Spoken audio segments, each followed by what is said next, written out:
प्रधानमंत्री ने अपनी तरफ से आज कोचिंग माफियाओं पर बड़ा बयान देते हुए कहा कि आने वाले समय में हम 1 करोड़ युवाओं को तो एआई स्किल ट्रेनिंग देने का प्रयास करेंगे और कोचिंग क्लास और मध्यम वर्ग पर जो कोचिंग संस्थाएं बोझ बन चुकी हैं उन्हें हम मुफ्त ऑनलाइन कोचिंग देंगे।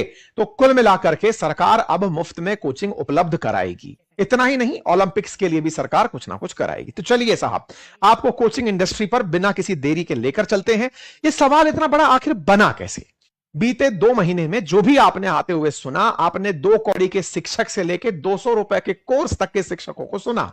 आपने इस देश में एक विवाद को बीते 2 महीनों से टीचर्स के अराउंड होते हुए सुना है, जहां पर कहा गया कि ये एक्सप्लेनर बनाने वाले 2 कौड़ी के शिक्षक, वहीं से 200 रुपए में कोर्स पढ़ाने वाले शिक्षक, ये जो बयान चले रहे और इन्हीं बीच में कुछ टीचर्स का बहुत सारे प्रोटेस्ट में दिखाई देना, चाहे फिर वो शिक्षा मंत्री के इस्तीफे से जुड़ा हुआ हो, छात्रों के लिए पेपर लीक के खिलाफ मुखर होकर बोलने का हो।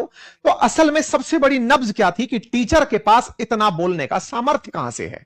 तो बोले ये ऑनलाइन शिक्षक जनता को मोबिलाइज करते हैं, जैन जी से जुड़े हुए हैं, और जब ये मोबिलाइज करते हैं तो इनके पास सबसे बड़ा स्रोत क्या है? स्रोत है ऑनलाइन एजुकेशन की फीस। चाहे 200 रुपए की ही फीस क्यों ना दी जाए, उस 200 रुपए से जब ये लाखों बच्चों को पढ़ाते हैं तो वो 200 लाख बनते हैं। एक शिक्षक के लिए एक छोटे से स्टूडियो से इतना बड़ा अमाउंट क्रिएट कर लेना मजाक नहीं है। जो जनता को भड़काते हैं सरकार के खिलाफ, हमारे सामने मीडिया तो अपने हिसाब से चल रही है, जिसको जैसा कह रखा है वो वैसा कर रहा है।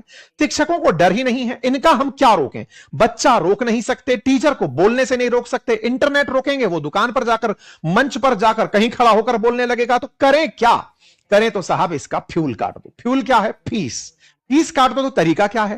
बोले एक काम करो ना, इसको जियो की तरह, जैसे जियो ने इंटरनेट फ्री कर दिया था, वैसे इसका इंटरनेट फ्री की तरह क्लास फ्री कर दो। तो जो कह रहा था कि मैं 100 में पढ़ाता हूं, 50 में पढ़ाता हूं, 200 में पढ़ाता हूं, 2000 में पढ़ाता हूं, 5000 में पढ़ाता हूं, सभी फ्री हो गया। और जब सब फ्री हो गया तो फिर सब हो गए ना बराबर। और जब सब बराबर हो गए तो स्वतः ही खत्म हो गए। तो सोशल मीडिया पर मजाक बनना शुरू हो गई कि लीजिए साहब, असली तो टीचर्स पर हुआ है surgical strike. Surgical strike on coaching mafia, यह शब्द चलने लगा, क्योंकि कोचिंग माफिया इन दिनों एक बड़ा शब्द। नीट पेपर लीक में जहां धर्मेंद्र प्रधान को इस्तीफा देना पड़ गया, लेकिन जो काम नहीं किसी पर हुआ वो कोचिंग माफिया था। तमाम राजनेता उठा लीजिए, जो भी आप उठाकर देखेंगे, सब कोई एक ही कोचिंग का बिजनेस, सबने डिकोड कर रखा है। कितने करोड़ का बिजनेस है, कितने करोड़ की कंपनी है, कहां क्या कैसे कमा रहा है, सब बातें। और लोगों ने तमाम प्रकार के, इस समय आप सोशल मीडिया पर जाइए, private coaching institute have looted desperate families enough, do you know why these teachers suddenly become so anti Modi. ये तमाम फोटोज, तमाम तरह की चीजें और कुछ इस तरह की मीमबाजी की। अलख पांडे जी कह रहे थे किसी वीडियो के अंदर कि साहब जाइए, घुसके मारते हैं, क्यों नहीं आप शिक्षा के क्षेत्र में कुछ करते। ये कहीं किसी इंटरव्यू में इनकी कही हुई बात होगी, लोग इसी पे क्लब करके मोदी जी को दिखा रहे हैं कि